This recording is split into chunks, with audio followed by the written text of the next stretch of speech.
Hello and welcome to the live match reaction. I'm joined here by Louis and Tim as we discuss Palace's 2-1 victory over Southampton. If you are joining us, please hit the like button, subscribe. We really appreciate your support as we head into 2025.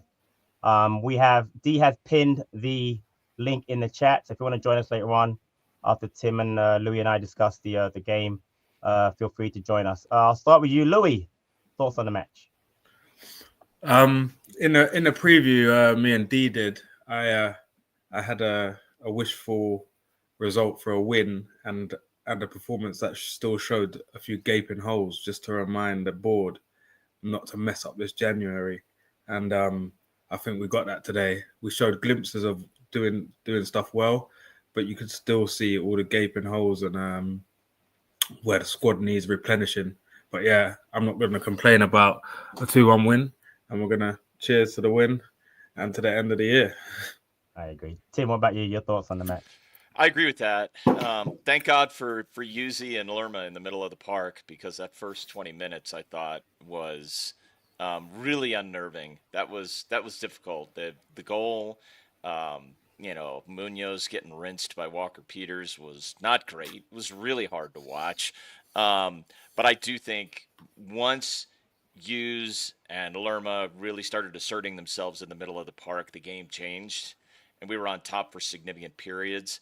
And then I think when Hughes goes off, that did, Southampton gets back into it. So nervy, tough watch, great win, really, really good win. But yeah, there are clear gaps in the squad, which I know we'll get to. Yeah. Let's go through the match. There's one change from Bournemouth that was obviously Gahey out, Richards in. I want to talk about Richards' performance. I thought he actually did pretty well today. I did too. Overall. Yeah. Hughes wore the captain's armband, which was a very nice surprise. Obviously, with Gahey out, I guess he'd be the natural replacement. I was surprised that he actually started.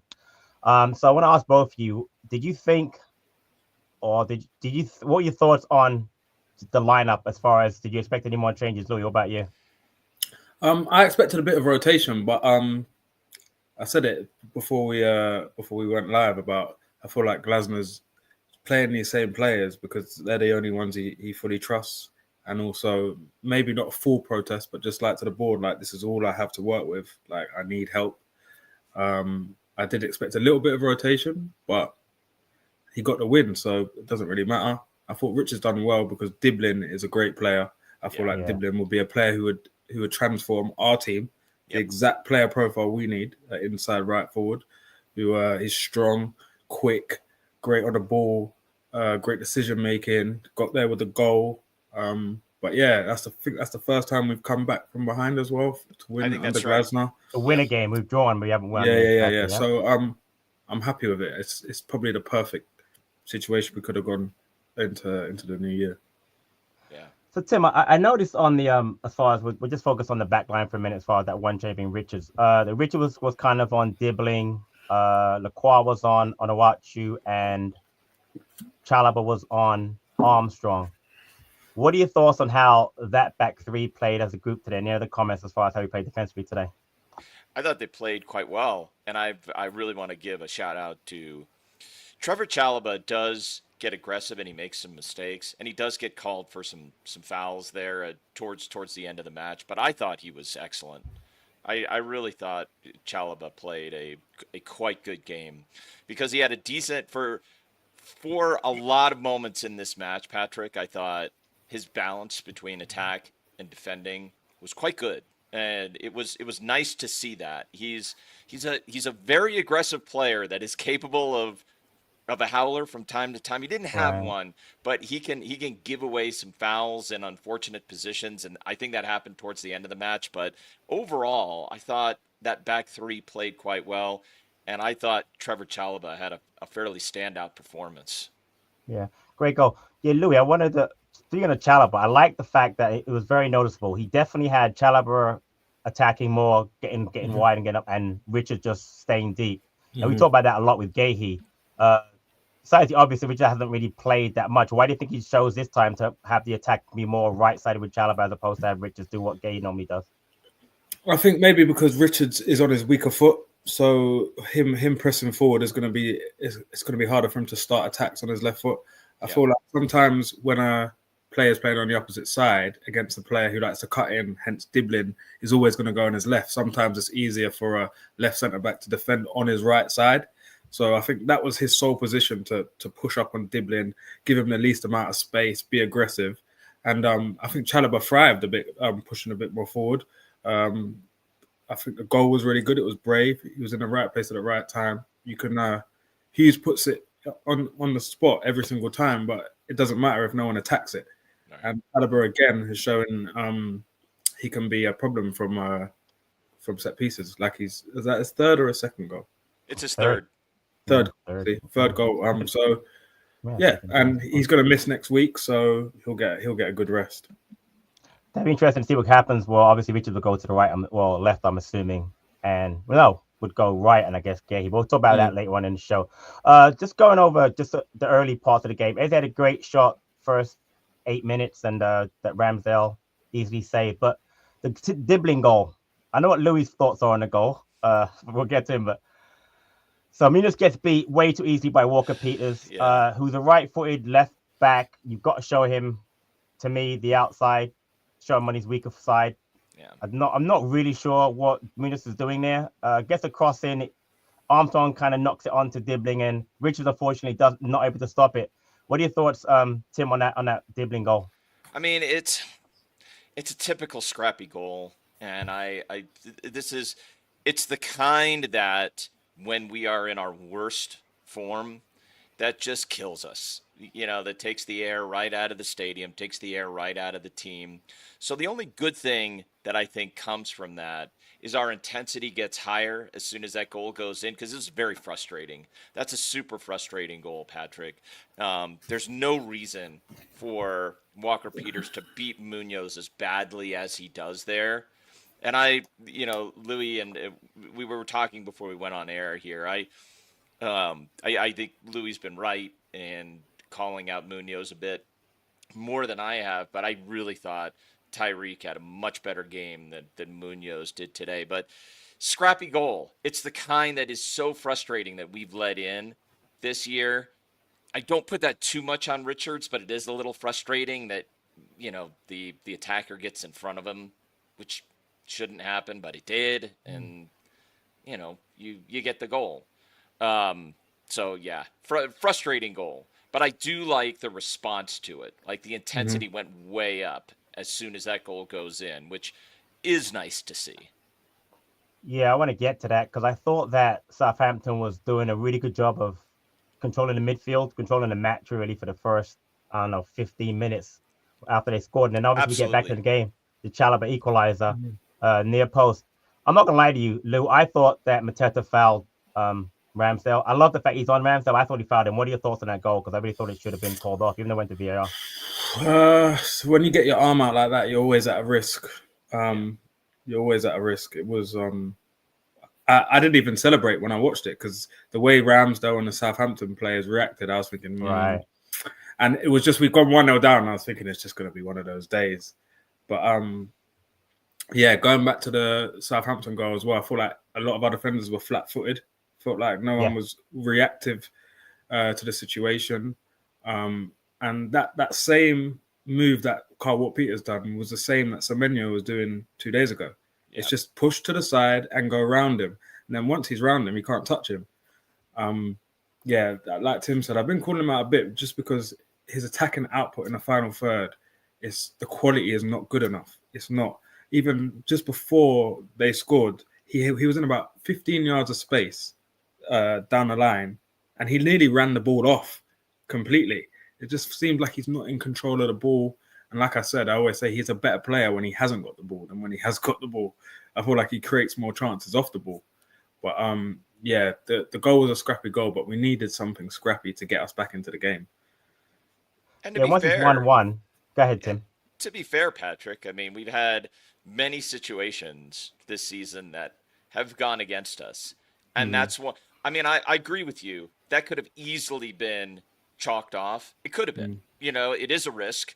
Mateta does put his arm out. We could have been VAR'd off as a foul. And in earlier games this season, it would have been. We've had those moments go against us. This one goes for us. The thing that's positive from this, to put the positive spin on it, is once you've got that, then you keep the pressure on. You've equalized. Now you keep the pressure on. And it was nice to see us do that. But it is frustrating that it takes something to go wrong or to go right to get the intensity up. Mm-hmm. I would like it to be up from the kickoff.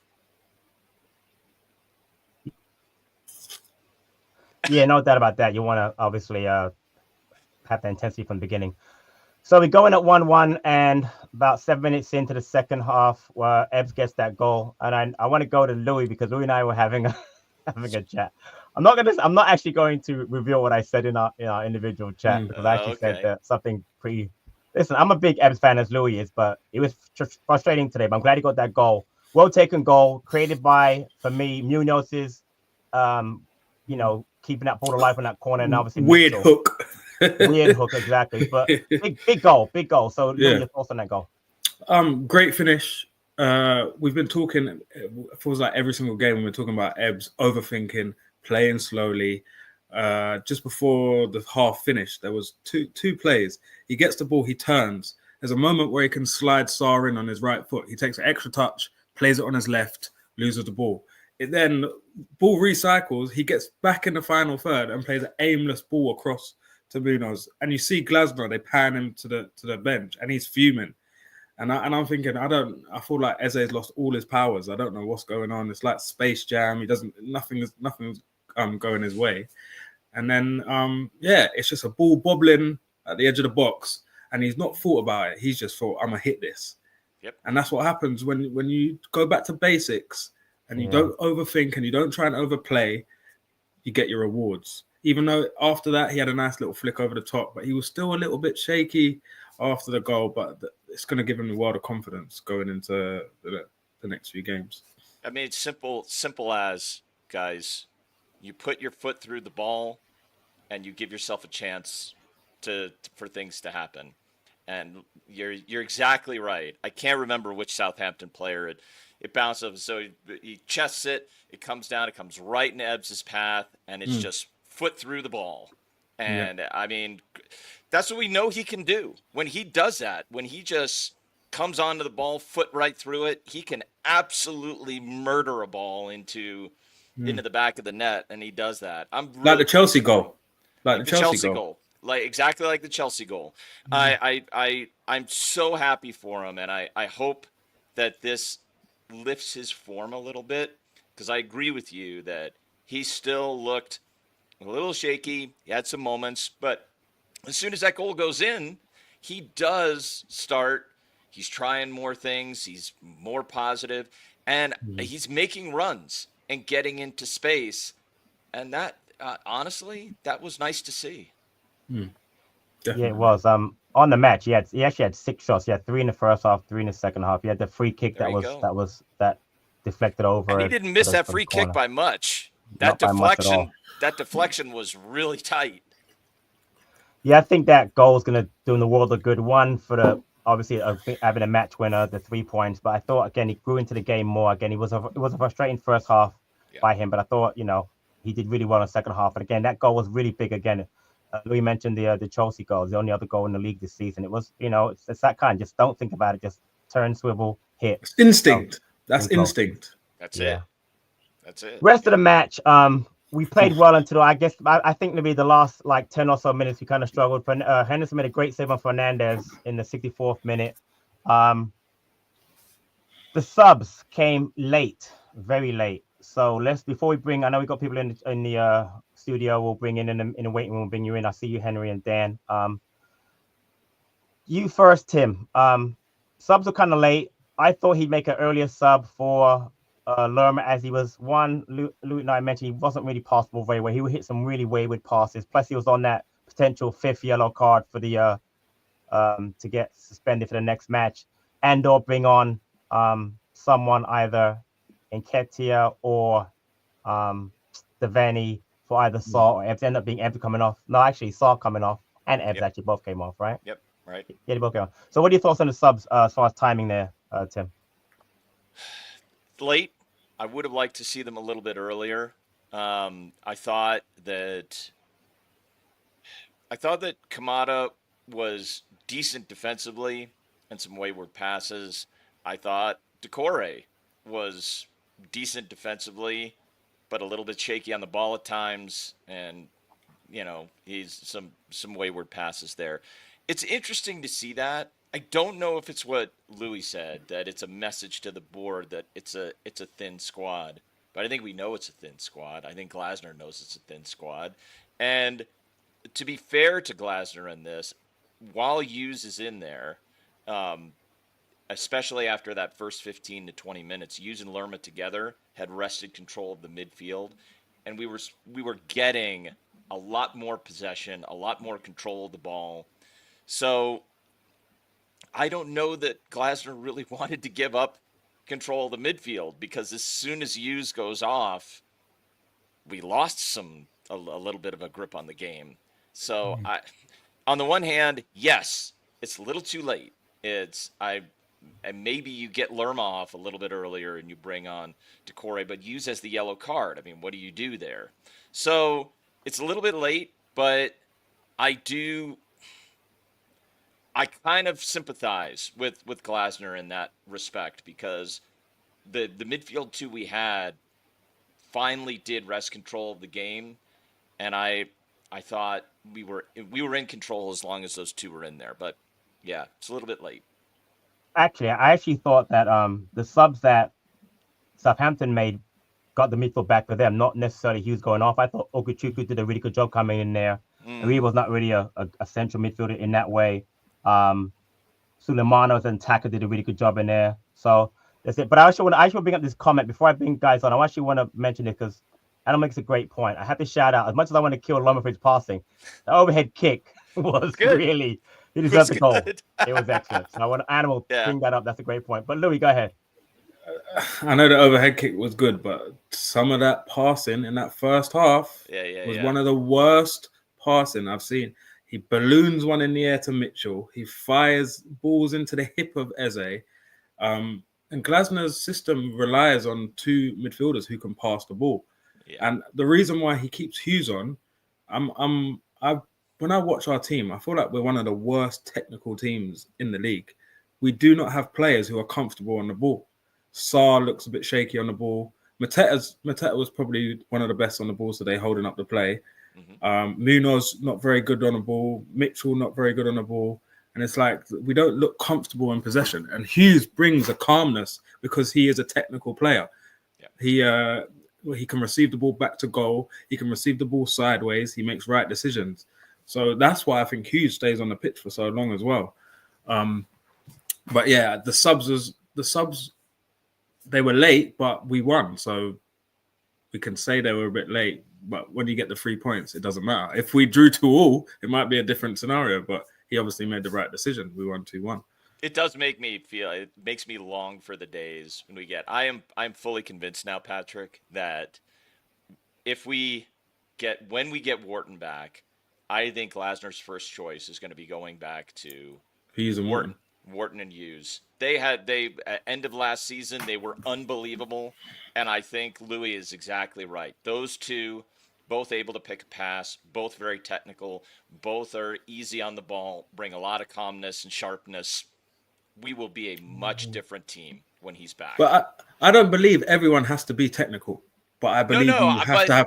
Yeah, but you have to have certain technicians to then get the best out of the other players who rely on pace, like Sarr and Munoz. But when there's a lack of technical ability across then that's why there's no cohesion, there's no passing patterns. But you put Wharton in there, all of a sudden it changes. Well, what it does, or at least this is what it did last season. You move the ball faster. Yeah, you are much quicker. You are getting the ball into attacking areas with pace. So then you have a player like Sarr who can just make runs. Yeah, Ebbs can just make runs. Yeah, Gahey as well is very underrated, bringing the ball out left and right foot. He's very, very underrated. He builds attacks really well. Agreed. But I'm gonna shut up here because I know we got a bunch of people who are waiting. Yeah, So let's I'm go. sorry. I'm sorry, guys. So I'll bring Henry on now. Henry, I can't see Henry, you. how you doing, man? How are you? Can you hear me? Yeah, quick. Yeah, I can't hear that well, so I'm gonna get you quick thoughts on the game. I want to be. I don't want to bring the mood down. I don't want to like be a dampener, but I want to be honest. Like, I feel like if that was any other team than Southampton, I don't feel like we would have won that match. I just feel like we played really flat with a lack of energy.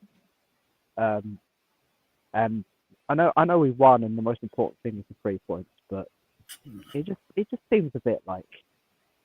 I mean, am I the only one who just feels like I've seen this all before? You know, like it's a bit. I want to feel a bit more excited and a bit more hopeful about our chances going into January and going the rest of the season, because the performances that I'm seeing, I don't feel like I don't feel like they're good enough. I've got to be honest. I feel like we're losing the ball way too much. We're not making the most. Well, today we got, luckily we just scraped 2 goals to win the match. But in general, I don't think we're making the most of our attacking opportunities. I feel like the passing isn't quite right, the tempo of it. You know, I think Tim mentioned that we start the game really slowly, and we should start with more intensity. That is exactly how it is, to be honest, because it's like it takes something like going a goal down to the worst team in the league right now to actually have a little bit of like oomph about us, you know. Can we have some positives from the game, Henry? You was there, so let's hear some positives from the game from your point of view. The positives, Star. I thought Star was really good, and then I thought the link up from Star and Mateta, Hughes and Lerma, I thought they were very strong. Yeah. Like without them, I think our midfield is a lot weaker. Yeah, I don't know. I think that's pretty much like without Hughes and Lerma, like that is really where our midfield is glued together. Wouldn't you agree with that? Can I give you a stat here, Henry, and see how you feel about it? So you're there in the ground. I want to know if this surprises you. 19 Palace shots, 10 on target. Does that surprise you?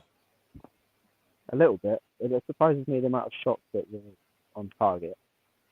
19 shots doesn't surprise me, because I feel like Southampton were just like, you can tell where they are where they are for a reason. You know? Like, I think they're on 5 points, something stupid like that. 6. They're on 6. 6. Okay. So, but Henry, can I interrupt? Henry. Yeah. You have to take into account, though, this is the Christmas period. We've got a lot of games in a short amount of period.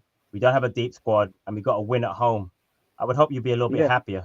I'm not going to lie to you. Well, no, but it's Southampton, though. Come on, right? Yeah, but West Ham struggled to beat them last week.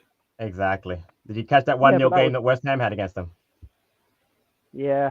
I mean, come on, Henry. Cheer up, man. Come on, cheer up.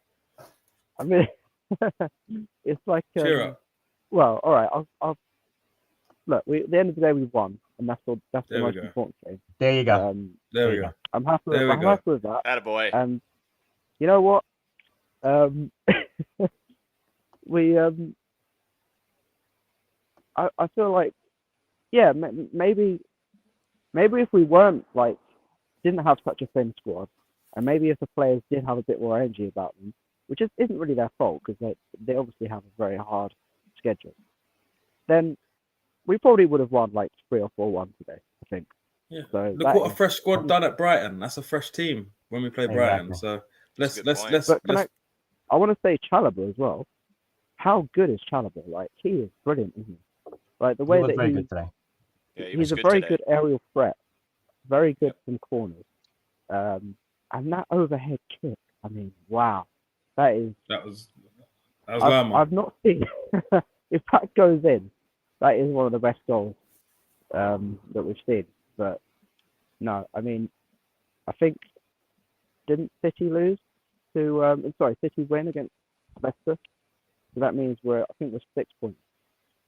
We're not looking down anymore. No, We're no, looking no, up. Henry, we're looking up. So we're 15th, 2 points 15th. behind United, 3 points behind West Ham, and 4 points behind Tottenham and Brentford. We're not looking down anymore. We're looking up, but We're the looking reason up. we're looking We're up definitely looking up. is because of today's results, isn't it? So that's the positive. Well, no, That's what you the Bournemouth point, the Brighton win, they all Yeah, count. But Henry, appreciate you being on.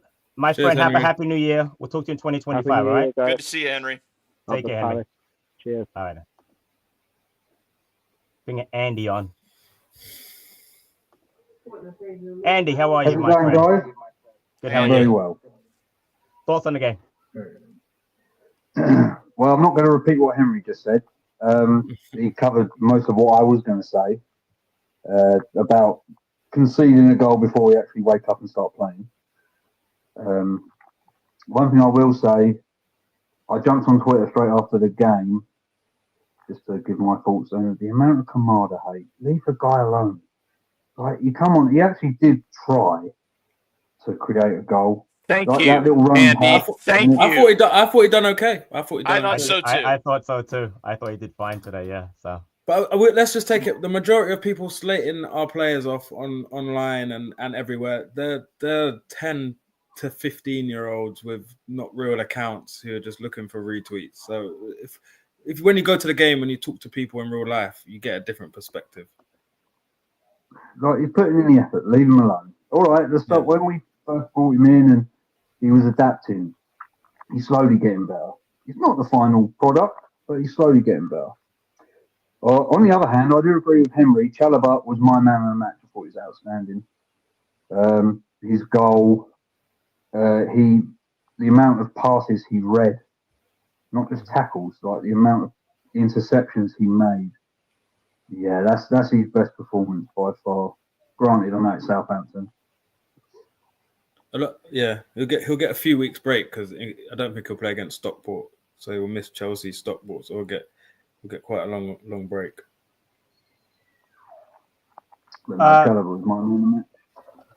Andy, what do you think of how the Hughes Lerma midfield did against Southampton today? Because there were some comments about, how there were points in the game, especially towards the end, where they were getting, well, not even actually beginning of the game, the first like 14 or so minutes, and more towards the middle of the second half, how they started to not play as well against Southampton midfield. What are your thoughts on how Lerma and Hughes played today?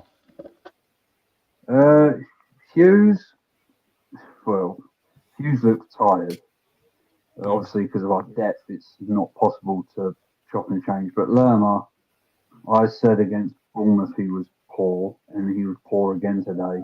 Regardless of that scissor kick, he was poor. I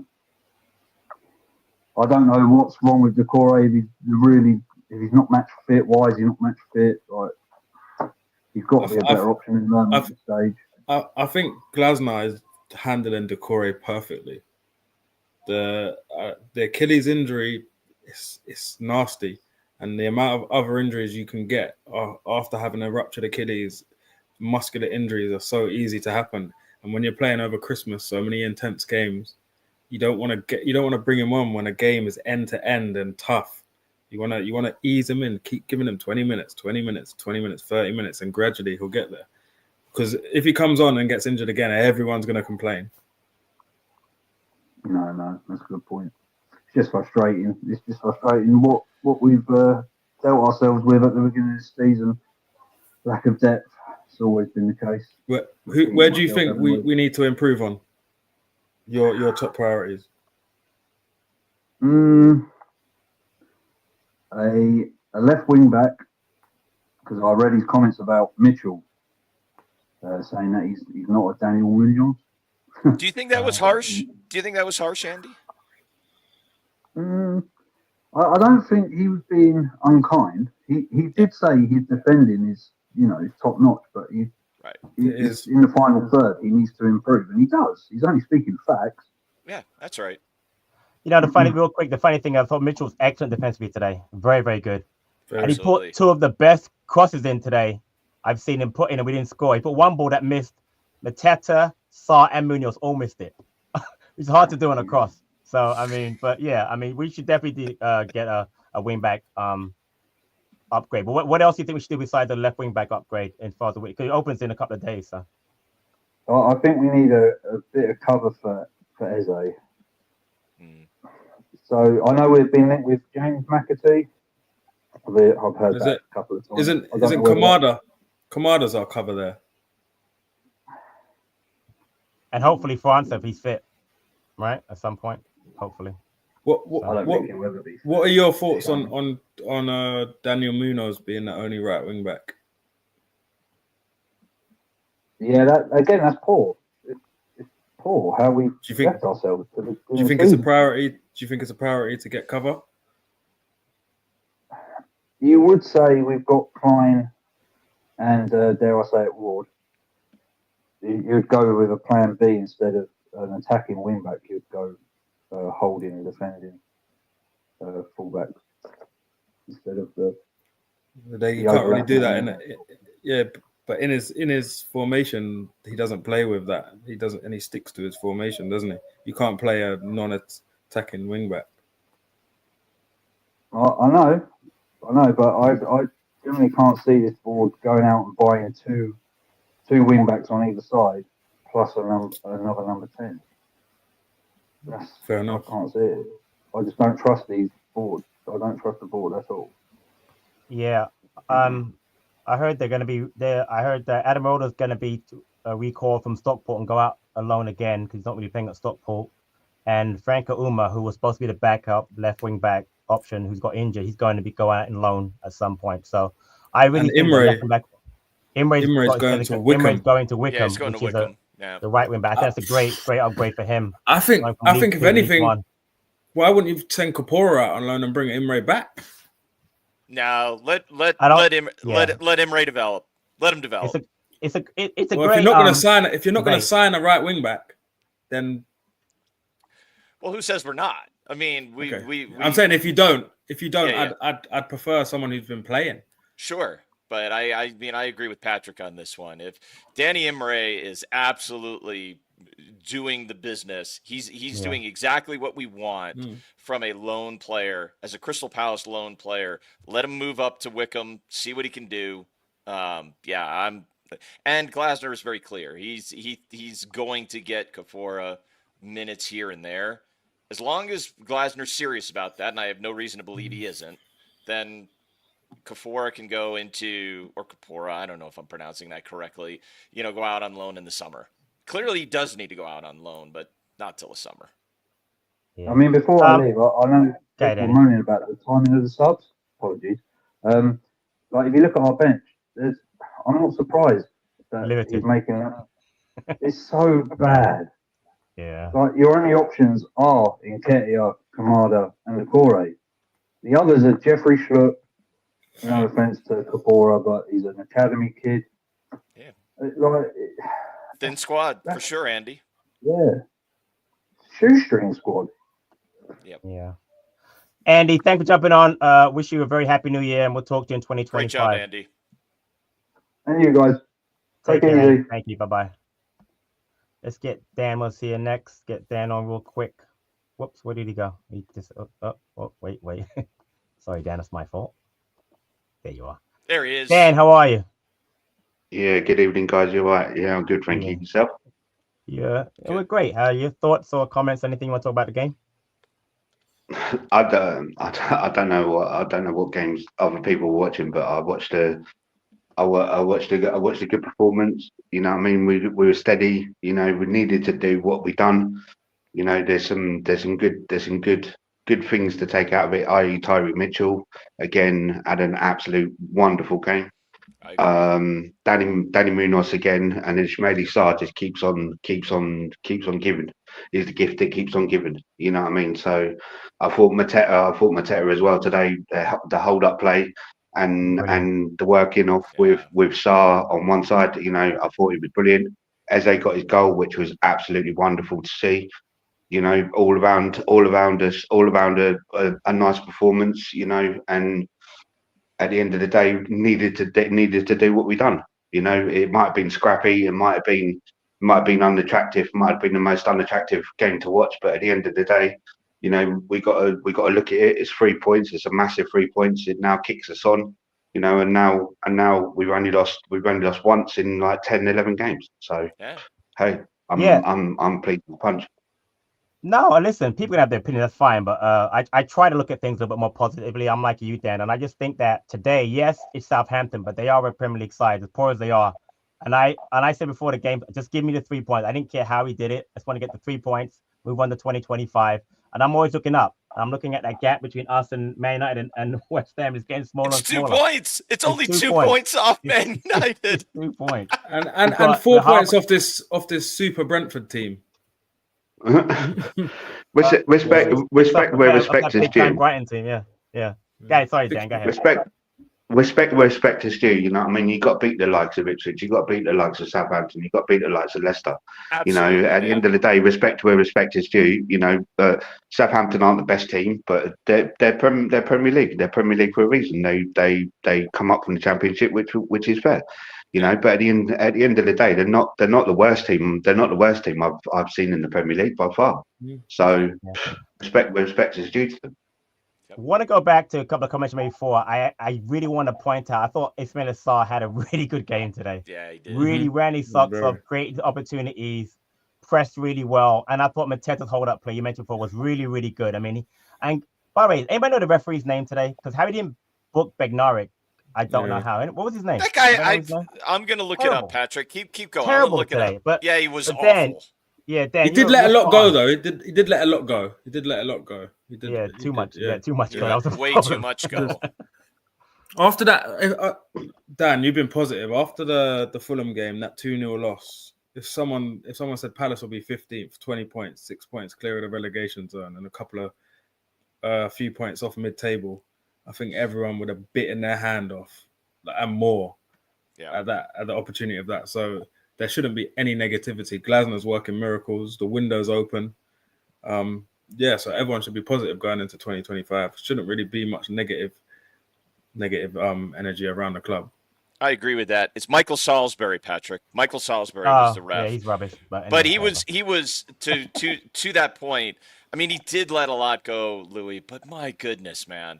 I'll just say this, and I wonder if you thought the same way, Dan. There is a moment where I don't know who it was that, you know, it was complaining about a yellow not given on a Palace player, and it's Bednarik in the second half going up to Salisbury saying, like, are you out of your freaking mind? You should be off already.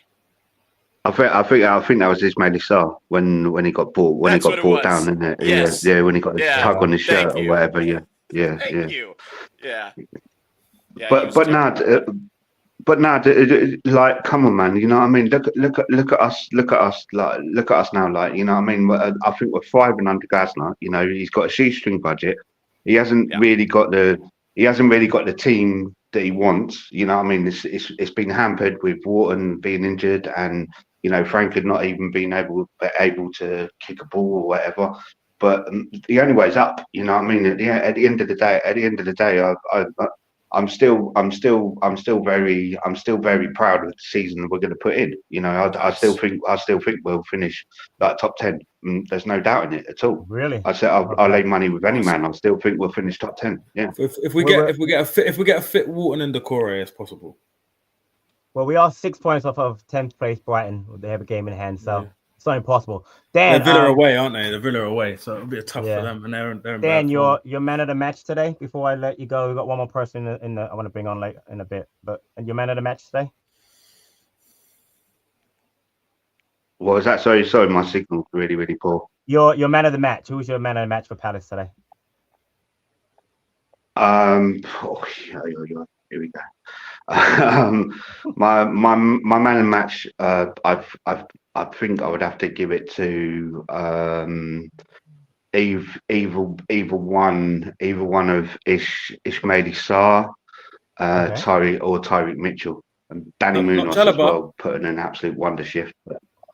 Chalobah again was unreal. I was unreal, but like, you know, I think for what was put in, the shift that was put in, I think Ismaili Sarr just nips it for me. That's fair enough. Louis, I asked for Dan's, not yours. I'll get yours in a bit. Dan, thanks for jumping on. We really appreciate it. You have a great 2025. Happy New Year. Okay, stay safe. Happy New Year, Dan. See you later, Dan. You have a good time, guys. Yeah, take care. See you soon. Take care, my friend. Take care. And our final Tim. There he is. American Tim. Too many Pats, too many Tims in the world. Tim, thoughts on the game today? Hey guys, thank you so much for taking my call. Appreciate it. I was really relieved when they got their first goal. I thought, okay, this is it. We hardly ever come from behind. But Southampton was very poor today. My biggest thought was I was relieved that Chris Richards slotted into Gahey without too much trouble. I felt like when he came in on the 5-1 loss to Arsenal, everybody was sort of low-key blaming him for, you know, a lack of defense, but I felt like he was really strong today. Did some good clearances. He still is not kicking forward, which I would appreciate him doing, but I really do pay attention to Chris Richards because American and all that. But I thought he did really well today. So is it because he's just solid defensively here? You know, Tim, yes. Because he did give Dibbling he didn't give him too much space. And that is not it's not an easy thing to do. I mean, Dibbling is when he gets his transfer, and he will. Do you think he's going top 6? Because that's the chatter. He's going, you know, Liverpool. He's going Tottenham. Yeah, go ahead, before Patrick. you do that, you know, he was at Chelsea and he got homesick for 6 weeks. Yeah, so I don't think he's going anywhere anytime soon. He's the kind of kid. Is that true? Okay. This season, he was there for 6 weeks. He was there. They bought him, and he didn't like it. He was homesick. So anyway, sorry, I didn't want to. Interesting. See what happens. Okay, this is sort of non-football talk, but I really did want to thank you guys. I've only been a Premier League fan for 2 years, and you guys are my teachers right here in this room. So anything that I do know about football, I'm a constant listener to this program, and you guys are really, really smart. I will never ever figure out financial stuff, Tim. I defer to you Tim. in all areas of that. That is complete labyrinth. Nobody knows, Tim, like this. Here, can I give you a quick rant on this, Tim? You know how in the States, you know, like when companies report financial results, it's all consistent. Yep. You know what football clubs, what rules they have to follow when they are reporting the financial results? No idea. It's almost none. They can report whatever the hell they want. Like, it's not that bad, but like there's no consistency. It's maddening, Tim. Nobody knows anything. Okay, but just about soccer and football in general, I want to give you guys your flowers. Patrick, you've been a real good host, and Dee and everybody else. It's just been a real. That's all I wanted to jump on and say is just it's been a real privilege to listen to you guys and learn from you guys here from someone who's been watching National Football League for 60 years and Premier League for 2. So thank you. More for that. Palace fans in the States, Tim. Yeah, you got it. That's what we need. More Palace fans in the States. I want to say, Tim, we really appreciate that. Thanks for the compliment. Really appreciate that. Real quick, who's your NFL team? I'm a Giants fan. Seattle Seahawks. I'm a Giants fan too, Patrick. But, I grew up with it. I grew up with the Giants. Did you really? Yeah, I did. That's the way my dad made me a Giants fan. I was a Giants fan in the Scott Brunner days. How about that? Yeah, I go back to Phil Simmons, Scott Brunner too. Yeah, way back. Phil Simmons. Yeah. Sorry, Bridget. Tim, any other comments before we kind of wrap this up today? My man of the match was Mateta. I thought he dominated in the midfield, and I am really pulling for Kamada, but I don't know. I didn't see the stats, but it looked like he made 4 bad passes for every good one. I don't know. I think I missed the beginning of the program. I think you were complimentary of Kamada, but I really am pulling for him, but he did not. I don't think he had a great match today. Sorry. Yeah, I thought towards the end he did a good job of keeping the ball in the corner. I thought when he had that shot, but I thought when he made a couple of, he was 3 out of 5 on passing, but I thought that the 2 passes that he made, he just didn't have to make those passes. He was forcing it. So, but you're right. I mean, I like your thoughts and prayers for Kamada. I agree with that 100%. I mean, I'm not trying to kill the guy. I really hope he does well, because if you in our group chat, me, Louis, and the back and S people, we have a particular person who doesn't really like Kamada that much. So there's that. So I have a vision of him coming in and scoring a hat trick and just turning everything around. He's just loving him. I think he just needs one to crack it, and then he'll be a superstar. But he's just, I don't know. If I were there, I would cheer for him all the time. But anyway. That's great. Team, thanks for coming on. We want to wish you a very happy new year. Hope you had a happy holidays, and happy keep new tuning year, in. Tim. We appreciate you. Take care, guys. Bye-bye. Take care, Tim. Bye-bye. Before we wrap up, actually, there's a quote from everyone's man of the match today, Trevor Chalobah, about the game. So I want to just read that real quickly and get you guys' comments on it. So Chalobah said it was a massive win. Obviously, coming off a tough game against Bournemouth, we did say we wanted to finish off the year with a win, and that's what we've done. We didn't start off well. We were a bit standoffish, but that goal really woke us up, as people said in the chat, which is we were just mentioning that just now. After that, we created a lot of chances, particularly in the first half. We needed that to wake us up, but luckily we got the 3 points. I'm just going to chip in here and there, but yeah, as a defender, it's important to get clean sheets. Obviously, we didn't get that today. It's a nice to chip in with goals as well. I was confident that it was going to be a goal, so I wasn't worried about the VAR, even though Trevor I was. And then he talks about Ebbs' strike. It was a quality strike. He had that quality and can pop up with the goals like that. As a team, we struggled for goals at the start of the season, but now we are beginning to get the flow. We'll be ready to go for the second half of the season.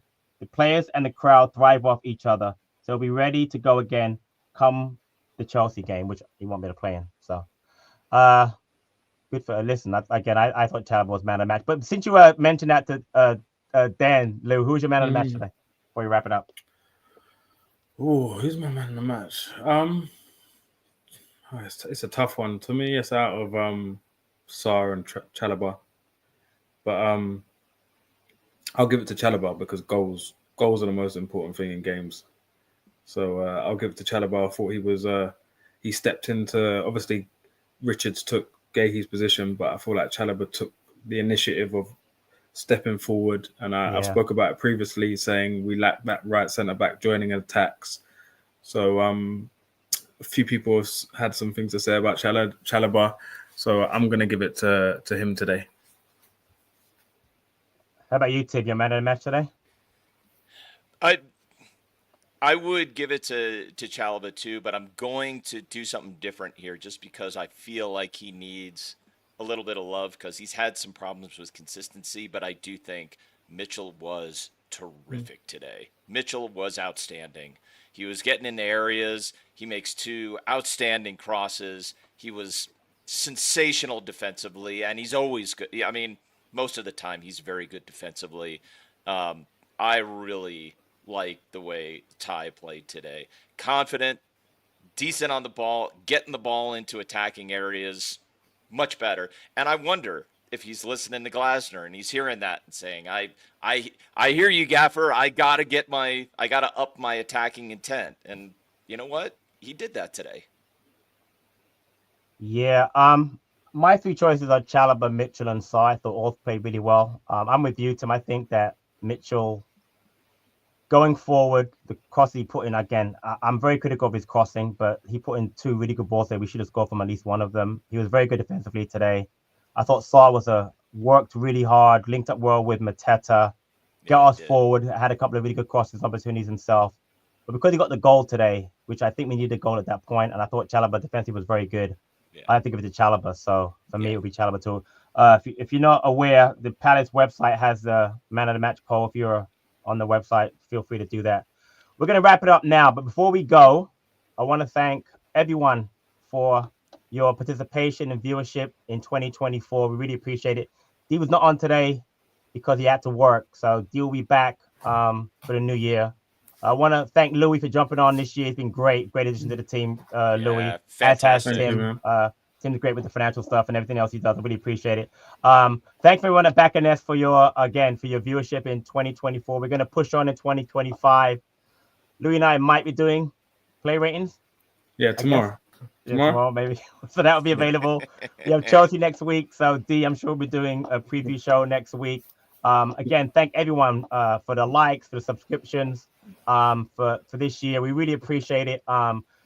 Great win today. Palace 2, Southampton 1. We're up to 15th place, looking up the table. Any last thoughts from Louis? Anything else you want to add before we I've got my eyes on that 12th position.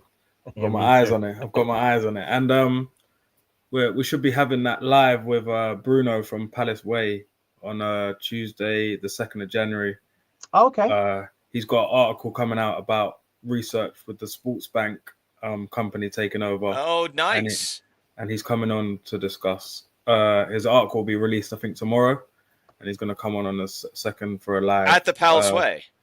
Yeah, he's going to come on the Back of the Nest. Nice. For a live to discuss his article and to Brilliant. discuss transfer dealings coming up. That's brilliant. Awesome. So look out for that Tuesday the 2nd. And Tim, any last words before we end this? No, I mean, this is what I wanted. I wanted us to get the 3 points. I'm very happy with that. We can now kick on here. I'll be real curious. I sometimes in my other job, I make reckless predictions. So I'll make a reckless prediction here. I think you're going to have 3 new Palace players in the January transfer window. I think we will recruit a 10. I think we will recruit at least 1 wing back. And I wouldn't be surprised if there is a little bit of extra cover in central midfield. I wouldn't be too surprised by that. But I'm saying I'm going to go on the record and say at least 3. But it's a good way to end the year. Love it. So that reminds me, Louis and D and probably T will be doing Palace News probably starting January 1st when the window opens. So you can look forward to that also. I am not a Palace News person unless we sign someone officially. But Louis loves the transfer stuff. So does T and D. So look forward for that. Everyone, again, thanks. Everyone, stay safe. Have a happy 2025. Happy New Year. And for me, up the Palace. Up the Palace.